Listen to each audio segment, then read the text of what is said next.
ఉదయం 7:30 గంటలకు రాబడిన సమాచారం మేరకు గాన్లపంట ఎస్ఐ సుమతి వారి సిబ్బంది మలమీదిపల్లికి చెందిన షేక్ చాంద్ బాషా, సోమశేఖర్లను మలమీదిపల్లె క్రాస్లో అరెస్ట్ చేయడం జరిగింది. వాళ్ళని అరెస్ట్ చేసి పంచాయతీదారుల సమక్షంలో విచారించగా వారు గత 6 నెలల నుంచి గాన్లపేంట మరియు ఎన్పీకుంట మండల వ్యవసాయ బోర్ల దగ్గర మోటార్ నుంచి స్టార్టర్కు ఉండే రాగి వైరును తీసుకొని కాల్చి కదిరిలో వాళ్ళకు తెలిసిన వారి దగ్గర అమ్ముకొని డబ్బంతా కూడా ఎత్తిపెట్టినారని చెప్పింది.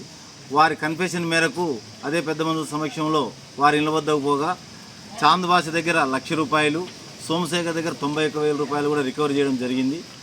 ఈరోజు వాళ్ళని అరెస్ట్ తర్వాత ఎస్పీ గారి ఆదేశాల మేరకు 106 BNSS ప్రకారము ఏదైతే ఆ సొమ్ము రికవర్ చేసినామో ఆ సొమ్మును రైతులను గుర్తించి ఏ రైతు ఎన్ని మీటర్ల వైరు పోయిందో దాని విలువ ఎంత చేస్తుందో ఆ విలువ గల ఎంత విలువ అయితే అంత విలువ గల అమౌంట్ను ఆ రైతులకు అందజేసి ఆ బాండ్ను కూడా కోర్టుకు స్వాధీనం చేయడం జరిగింది.